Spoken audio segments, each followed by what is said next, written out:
noches. Hoy estamos en un momento Zanzíbar, este espacio que hemos creado para invitar personas que suman y contar experiencias que crean valor. Y hoy estamos con Lucas Madaisi. Bueno, Lucas, un abanderado de la educación emocional, especialista en el tema, autor del proyecto de ley a nivel nacional, autor de la ley en algunas provincias. Así que bueno, buenas noches, Lucas, ¿cómo estás? Buenas noches, Laura. Muy bien, muy agradecido en este espacio y feliz de poder vivir mi propósito de vida. Así es que aquí Qué estoy. lindo. Se te ve y se te sigue así en redes. Yo estoy en Sunchales, provincia de Santa Fe, tengo, digamos, el centro oeste de la provincia de Santa Fe, vos estás en San Juan, Ujú. y tenés alcance a nivel nacional, y bueno, la idea era que nos pudieras contar, Lucas, porque, bueno, post pandemia o en esta nueva vida que nos toca, esperemos que la pandemia la dejemos atrás, la educación emocional me parece que ha tomado como una preponderancia aún más importante de la que tenía antes, que ya la tenía. Y contanos de qué se trata, cómo la definirías para que nuestro público conozca, sepa. Bueno, para el público nuevo, digamos, para el que no tiene idea al respecto, una explicación simple tiene que ver con generar en las escuelas espacios para que los chicos desarrollen sus habilidades emocionales, lo que conocemos por inteligencia emocional, que es la capacidad de reconocer las propias emociones, de autorregularlas, que es calmarnos, transitar las tristezas. También tiene que ver con la empatía, que es saber las emociones que sienten los demás. También tiene que ver con la automotivación, es decir, aprovechar la energía de las emociones. Por ejemplo, el enojo ayuda a poner límites, el amor a conquistar objetivos o hacerle el bien a una persona, el miedo a distanciarnos de la situación temida. Todas las emociones dan energía. Y por último, la última habilidad tiene que ver con habilidades sociales, que es la capacidad de resolver conflictos, de motivar a los demás, de darnos a entender. Resulta que todas estas habilidades combinadas son lo que conocemos como inteligencia emocional y son las responsables nada más ni nada menos que del 80% del éxito que tenemos en la vida. Y la buena noticia es que estas habilidades son totalmente aprendidas, es decir, se pueden desarrollar. Entonces la educación emocional es una sistematización de técnicas, de herramientas para trabajar en forma lúdica y muy amena en el aula con alumnos, también con padres, y Claro, también incluye la educación emocional del propio docente. te escuchaba y digamos me preguntaba, los niños, ¿cómo está planteado esto? Es decir, con los niños, ¿en qué edad arranco desde el jardín de infantes, desde el, digamos, Exactamente, desde el nivel inicial, desde el nivel? todo el primario, todo el secundario y hasta incluye también trabajar el nivel universitario. El nivel inicial son estrategias muy simples, lo que tienen que hacer los chicos a través de cuentos, a través de collages o dibujos, ir reconociendo emociones, pero la clave esta es que el docente previamente planifica, es decir, define qué emociones va a trabajar, si va a trabajar el enojo y si va a utilizar una película, un cuento, una imagen, qué preguntas va a hacer, es decir, ustedes cuándo sienten el enojo, cómo lo sienten, de qué le dan ganas de hacer, en fin, todas estas estrategias las tiene que diseñar previamente el docente para poder llevarlas a cabo con sus alumnos. Y también que te escuché personalmente acá en Sunchales cuando nos visitaste y me quedó grabada esa pirámide que armás y exponés y la he visto muy bien publicada y demás, que después la vamos a compartir también junto con esto, porque me gustó a nivel padres también, porque esto que vos decías, educamos los chicos en estos temas, educamos los docentes, pero cómo acompañamos desde casa también, ¿no? Para que justamente esto sea una fortaleza, digamos, y en todo el entorno, ¿no? Absolutamente. La educación emocional es una estrategia sistémica, esto es que es comprensiva de la complejidad del sistema, es decir, no trabaja solo con una variable que serían los estudiantes, sino que también incluye a las familias, también incluye a los propios docentes, es fundamental que ellos gestionen sus emociones. Y puntualmente la nutrición emocional, la pirámide de la nutrición emocional, representa todos los nutrientes emocionales que los chicos necesitan para desarrollar la autoestima. Y la autoestima debiera ser un objetivo central en la educación, porque una persona que tiene sana autoestima no consume drogas, tiene objetivos altos en la vida, tolera mejor frustraciones, tiene vínculos sanos, es decir, tiende naturalmente a vincularse con personas que los valoran, Claro. Ponen buenos límites, se recuperan mejor de las pérdidas. Por lo tanto, hay un montón de beneficios que orbitan en torno a una sana autoestima. Claro. Y la nutrición emocional es lo que genera la autoestima en los niños, es decir, el trato que reciben de los padres.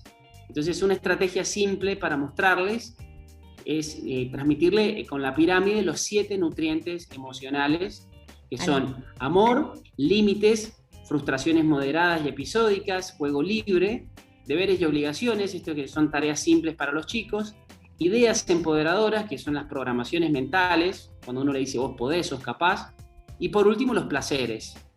Entonces confecciona una pirámide donde la base es el amor.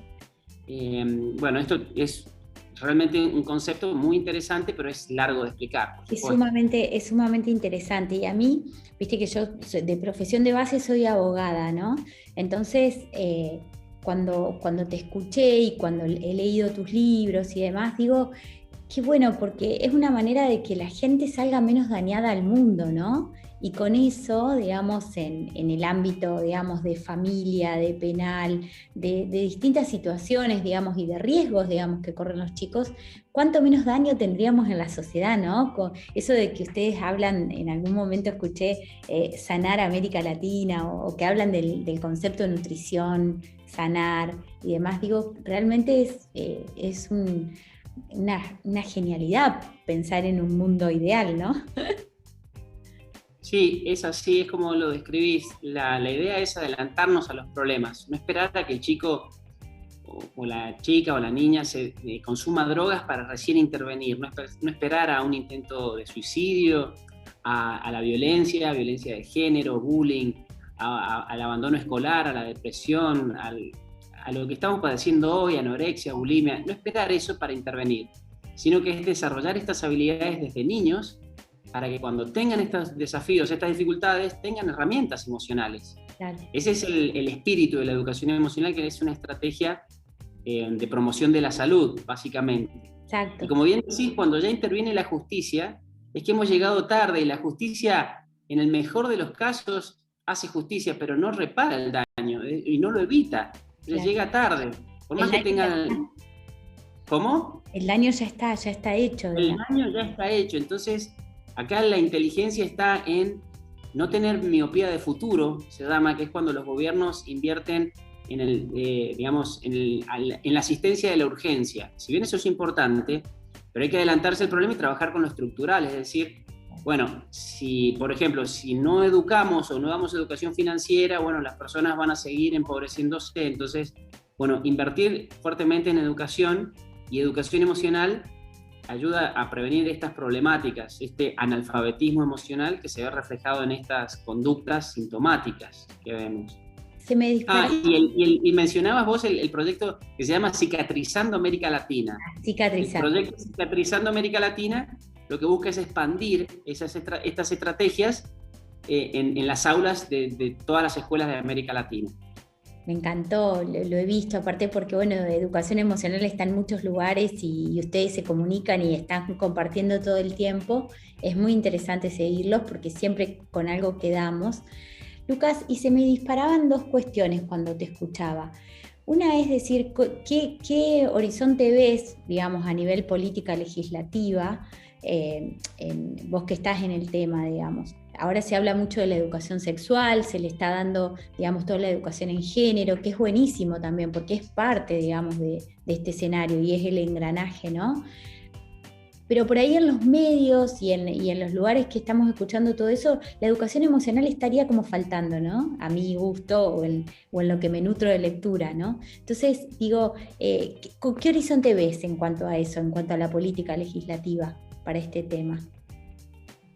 Bueno, la verdad es que no veo, no estoy muy esperanzado por el perfil de muchos de los políticos. La mayoría, diría yo, no todos, porque sí he visto personas que están comprometidas con el cambio estructural, y generar esas condiciones de base. Pero en general, la educación emocional es una estrategia de toma de conciencia, por lo tanto atenta contra el mercado de la enfermedad, el mercado de la inseguridad, contra las políticas asistencialistas, que lo que buscan es que las personas no dinamicen sus recursos, sino que crean, que tengan una dependencia a una asistencia, a un gobierno. Entonces, lo que hace la educación emocional es prescindir de todas estas circunstancias, es decir, no necesitas tantos medicamentos para estar sano, es decir, depende de tus hábitos de expresión emocional. Si uno se empodera, si uno encuentra su propósito de vida, encuentra la motivación para entrar en acción sucesivamente como para independizarse de una asistencia. Entonces esto es empoderar al ciudadano. Y también atenta contra el consumismo, que el capitalismo viene a decir, bueno, vos para ser feliz tenés que tener. Y la educación emocional viene a enseñar que todos tenemos los recursos dentro para ser felices, solo tenemos que expresar nuestro ser más genuino, es decir, pero para eso implica conocernos. Entonces, como verás, atenta contra mercados, contra intereses, y muchas veces, en mi experiencia, gracias a Dios no voy a puntualizar, pero veo que la política o muchos legisladores están, yo te diría, como obedecen a esos intereses en cierto punto. Afortunadamente, hay algunos que no, pero te diría que son una minoría. Entonces esto depende de una cuestión de toma de tiempo y de que una masa crítica de la sociedad se lo exige a los tomadores de decisiones, pero ellos buscan a veces mucho más poder, están en coyunturas políticas, partidarias, y no están focalizados en el bien común genuino. Por eso es que lo veo difícil. Ahora, te digo que en estos más de 10 años, desde que vengo presentando la ley en todas las provincias de Argentina y en varios países de América Latina, sí he tomado contacto con legisladoras y legisladores que están comprometidos, se realmente dimensionan la importancia de invertir esfuerzos en esto. De hecho, ya salió en 2 provincias, está por salir en otra más, en Jujuy, si Dios quiere, y esto es una cuestión de tiempo, de maduración, de despertar de la conciencia, y eso, insisto, hay que conquistar una masa crítica de personas que le exijamos a los tomadores de decisiones. Claro, y ustedes en esto te escuchaba y digo, bueno, justamente este espacio la idea es generarlo, poner el tema en el tapete, por lo menos del poco ámbito o el pequeño ámbito en el que uno puede llegar, digamos, yo creo que son los granitos de arena que suman. Y también en esto, ¿no? Decir, tal vez va a haber abanderados como lo sos vos en las cuestiones legislativas y el tomar conciencia. Yo creo que el docente, digamos, y los ministros de educación de cada lugar también deberían ser parte, digamos, de los gestores de esta política. Y te escuchaba y digo, lo que estás diciendo es lo que uno escucha en los medios también con el tema de pandemia, y yo creo que tal vez hasta esta situación de COVID-19 puede hasta ayudar, porque realmente si hay algo que se vio, y no sé si vos lo viste incrementado, es el tema de la necesidad de asistencia emocional en todos los niños, en todos los actores de la sociedad sin duda, pero los niños y los adolescentes que han pasado esta pandemia, digamos, todos los conceptos que vos estás diciendo, yo los escuché este año y medio y tal vez no se hablaba de eso en un contexto de una ley de educación emocional, pero se habló mucho más de eso, me parece, ¿no? Sí, la pandemia vino a poner en evidencia este analfabetismo emocional que tenemos, es decir, la necesidad de gestionar sanamente nuestras emociones. Y eso generó lo que yo llamo la pandemia emocional, que son las consecuencias de la pandemia del COVID, del aislamiento y del COVID mismo. Y la pandemia emocional tiene que ver con, han aumentado los índices de violencia, las depresiones, el consumo de drogas, esto en relación a la pandemia. Entonces las consecuencias, siempre en los hechos lamentables, como vemos, siempre que voy a una provincia me entero de un suicidio o de adolescentes que mataron a otro, de algún hecho lamentable. Y esas son las circunstancias en las que por ahí algunos legisladores o la sociedad tiene como una motivación para decir, bueno, hay que hacer algo.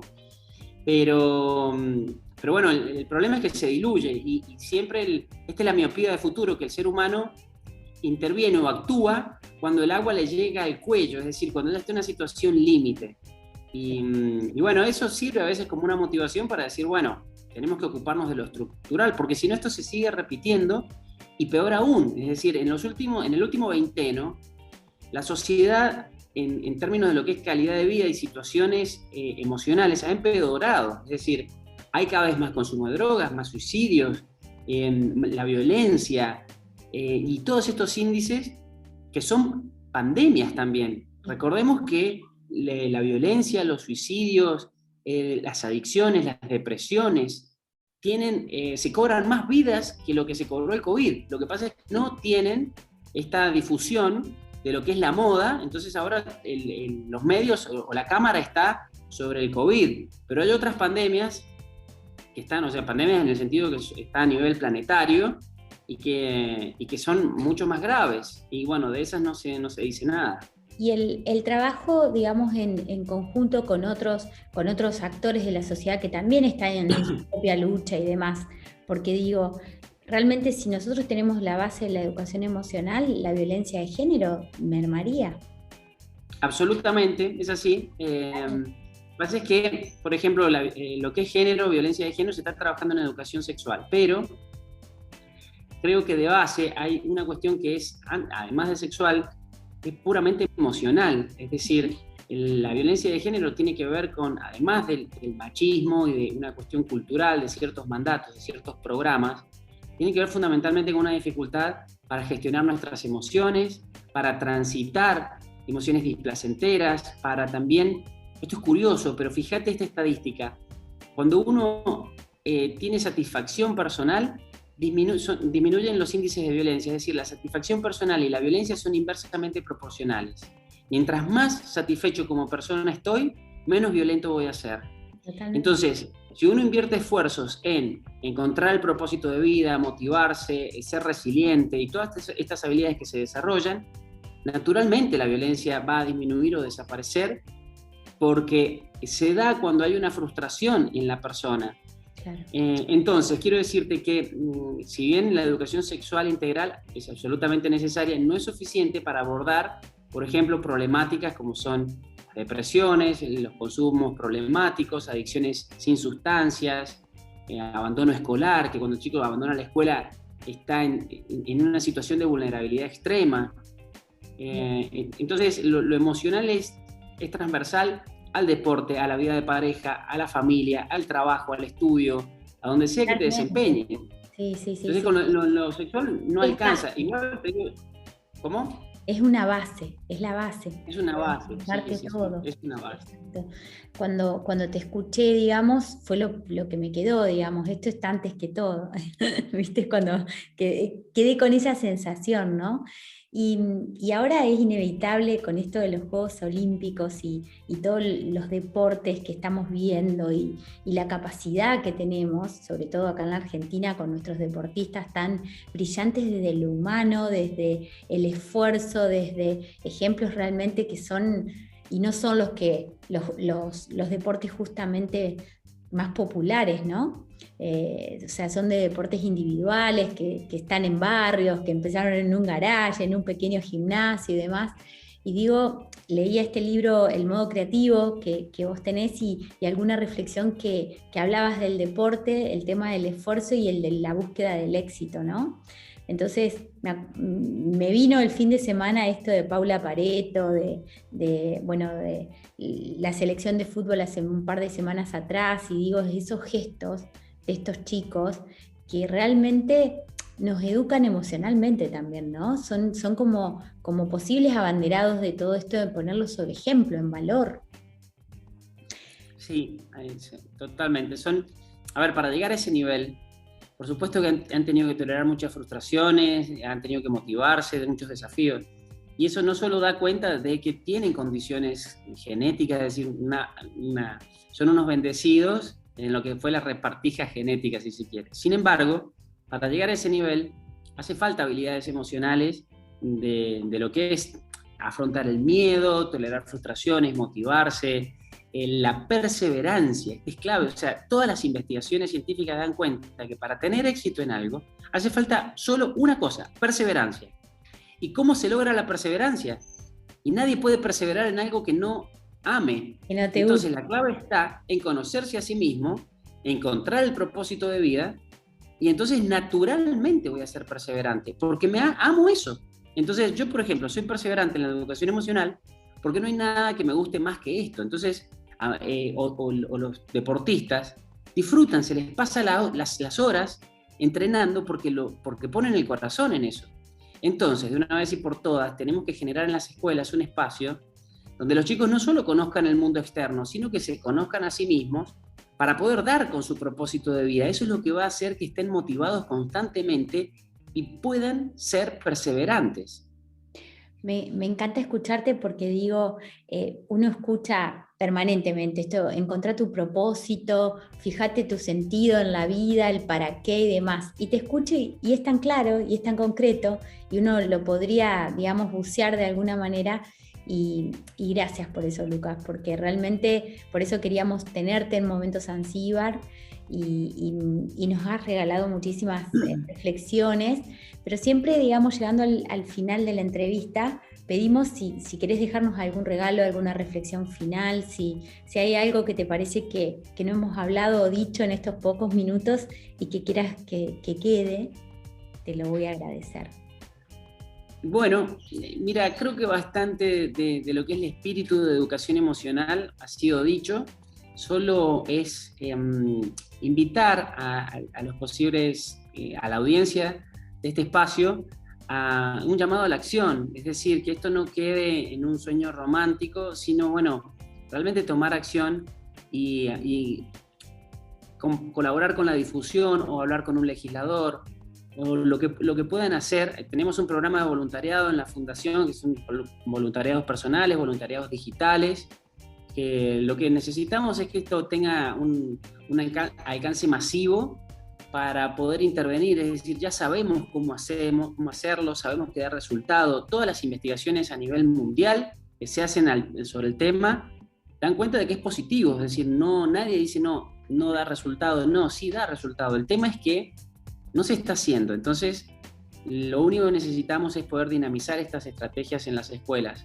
Así que cualquier acción, yo no subestimo, porque creo en el efecto mariposa. Y entonces, verdaderamente, porque eso es una cuestión matemática, verdaderamente una pequeña acción sostenida en el tiempo genera grandes cambios. Entonces es esto, empoderar justamente al ciudadano para decir, bueno, yo puedo ser protagonista de este cambio. ¿En qué puedo colaborar? ¿Qué puedo ayudar? Y ese es el espíritu de la educación emocional, que es hacernos responsables de nuestra existencia y también colaborar con la sociedad. Me encanta. Gracias, Lucas, por eso. Y me dejaste picando el tema a nivel internacional. ¿Qué es lo que hay en educación emocional? Hay países que los tengan instaurados y es con lo último que te roba tiempo. Sí, mira, he visto trabajos en Estados Unidos, en México, en Colombia, en Chile, en Uruguay. Es decir, estamos trabajando, en España se está trabajando, pero no tenemos a nivel mundial una reglamentación legislativa que garantice llegar a todas las escuelas. Hay sociedades que son, entre comillas, más evolucionadas y lo incorporan en las escuelas, pero no todas, y ese es el problema. Por eso es que yo estoy constantemente trabajando por una legislación, porque eso garantizaría que sea sistémico, es decir, llegar a todas las escuelas, sustentable, que esto es permanente, y con un fundamento científico. Claro. Así es que no, en otros países, te digo, se hace, pero igual que aquí en Argentina, en forma aislada. En general, son las escuelas privadas que apuntan a una excelencia en la educación. Entonces dicen, bueno, la educación emocional da resultados y la incorporamos, punto. Tienen autonomía y recursos para hacerlo. Claro. El problema es las que están en zonas vulnerables, aquellas escuelas estatales que no tienen esos recursos ni esa autonomía. Entonces, justo donde más se necesita es donde no estamos llegando. Bien, brego por una humanización del derecho y lo estoy viendo, esa humanización en un montón de ámbitos. Así que bueno, ojalá que con los pactos internacionales, con los pequeños granos de arena que se puedan hacer a nivel municipal, provincial y nacional, se pueda llegar a algo más grande. Lucas, gracias por tu trabajo y bueno, vamos a dejar este granito de arena en nuestro espacio y te agradezco este tiempo. Por favor, un placer, Laura, así es que gracias por colaborar con la difusión. Ojalá que nos escuche alguien que pueda accionar para que este cambio tome lugar, bueno, de tu lugar en Santa Fe, en Argentina, en América Latina y en el mundo entero, porque después está el proyecto Cicatrizando el Planeta, porque tiene que ver con expresar las emociones. Es un sueño romántico que disfrutamos mucho de los que trabajamos en esto, así que muy feliz y muy agradecido. Muchas Te mando un gracias. beso, un abrazo grande. Otro para vos, querido. Gracias. Dale.